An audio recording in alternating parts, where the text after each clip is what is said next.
see what's inside here. Oh, not a lot.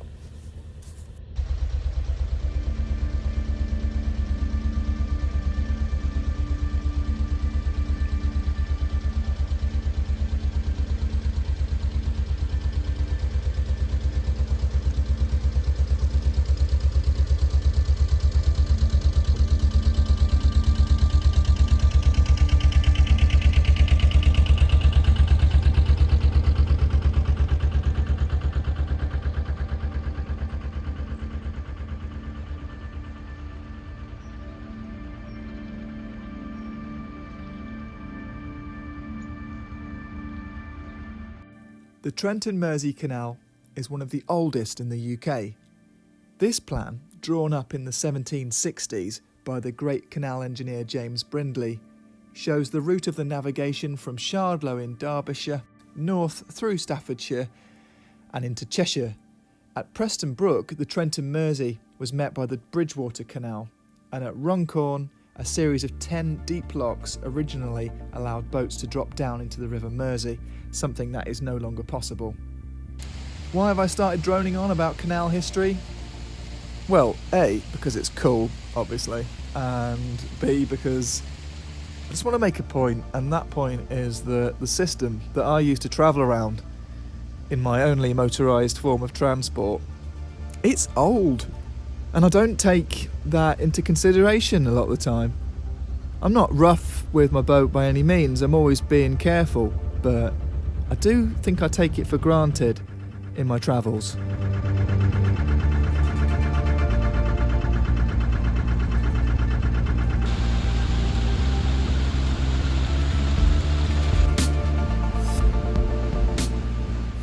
Travelling around as a solo narrowboater, I do think a lot about my surroundings, and I wonder what the canals would be like if none of them would have been restored.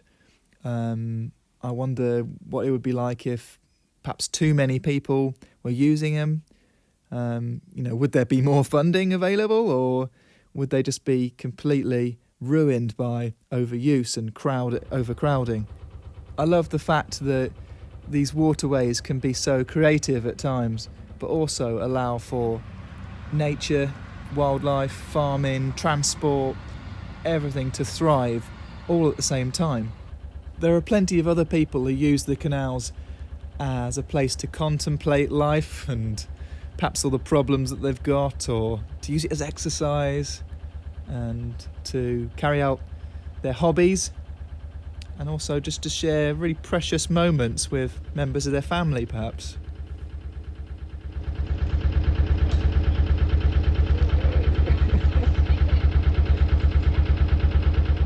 Another thing I think about is all the industry that is still going today from its early beginnings that actually helped to build the canals around them.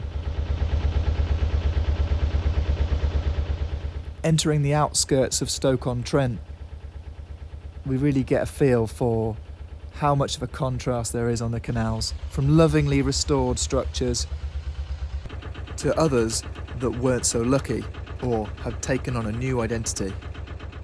You can feel joy at seeing a boat that's made the most of its uninspiring surroundings to somewhere where it's just been overgrown and taken back, reclaimed by nature. It's sad that a lot of the modernisations made to the canals were done in such brutal ways, like the concrete sides of this deep lock. But I am grateful for one addition, and that is the ladder that allows me to climb out. Without that, it wouldn't take too much imagination to think how hard it would be to travel on this waterway on my own.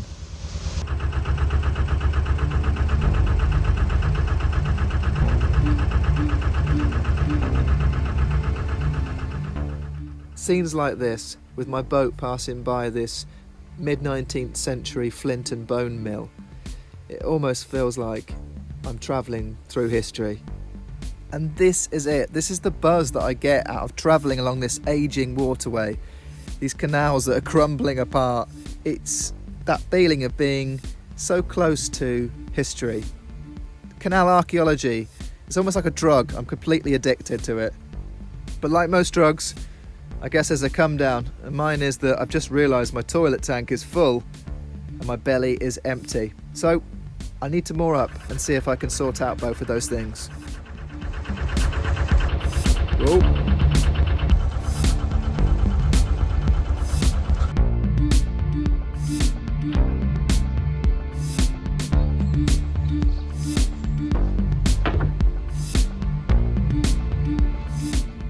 There are some relics on the canal system that I can do without, and this is one of them. This antiquated system of using a paper card with a strip on it to pay for services, such as in this case, a pump out. I'm trying to pump out the toilet waste. This is a brand new card, completely straight, no wear and tear or anything, no creases, no folds. Card error.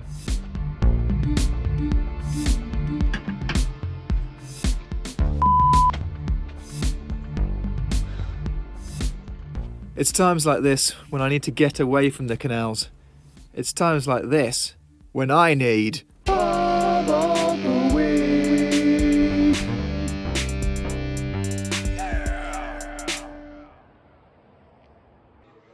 This video, like most of my journeys, started out on the canal but ended up in the pub. And that's exactly where we want to be after a long hard day cranking it on the crumbly canals of the United Kingdom. Oh, how I miss just being able to drink a pint and take stock of the frustrations of the day and perhaps chat to some local people, learn more about the area and just soak up the atmosphere. And the pub of the week, well, that's just my way of saying that this place is where I can just feel like I can be myself and not be judged and just relax. But no swearing, please. Oh, off. We are British after all. Right, your pizza's here now, off. Oh, I told you not to swear. Right, we're going to have to go. Take this pizza back to the boat. But before we leave, I need to thank a few people for funding this debauchery. Right, let's add in Richard Chapman, Tracy Halls, Jonathan Cox. And then we've got Andy Greenshields. He's pledging at a higher level, so he gets lovely little red flags next to his name. Giles Radford and Peter Halls. These generous people are helping me keep adverts off my videos. So thank you so much and welcome to the Crank It crew. I love cooking on my boat, but I also love my takeaways, especially after a long day. This one is a bit bespoke. It's got olives, it's got green peppers, it's also got anchovies. I know, I'm a bit weird, aren't I?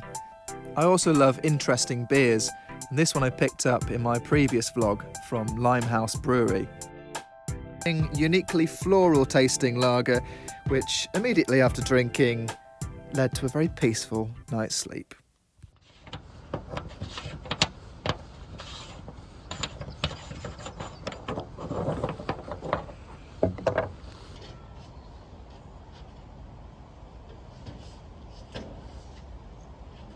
I'm hoping that a good session in the pub of the week solves everything, and that if I just magically try these cards again, it's going to work.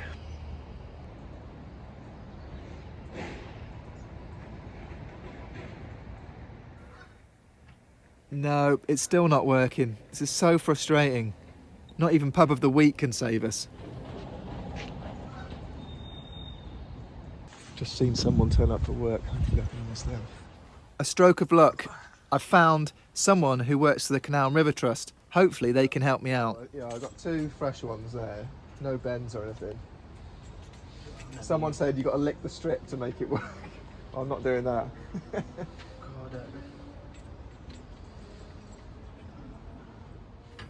But no, it still won't read the cards. So Liam here is going to have to start the machine manually. There are obviously other types of toilet, I just prefer this one. But yeah, Canal River Trust could make more money off this machine, I think, if it actually worked. It's no wonder boaters like me prefer to use private facilities in marinas or boatyards. Well, I'm really glad I got this working, but it's a mad system. Just relying on some card, and there's not even a way of the staff here checking to see if I've actually used those cards already. And the guy that's just helped me, he's helped me before when I've been here before, but it's not his job. He's out there doing maintenance. He's only in this office to do some paperwork to cost up the jobs. But yeah, Canal River Trust, we need to sort this out because it's just a ridiculous system. So as I watch the dregs of my toilet tank disappear down a green tube, I realised that all of these canals, they're nothing without the people that built them, without the people that maintain them, and without the people like Liam who are going that little bit extra to help out a fellow human being. On the next voyage log in this autumn series, I'm going to be taking on the Macclesfield Canal as we cross over the Trent and Mersey. More up to find a pub, do a little bit of shopping for supplies, and generally explore the local area. Hopefully you can join me again. Cheers, bye bye.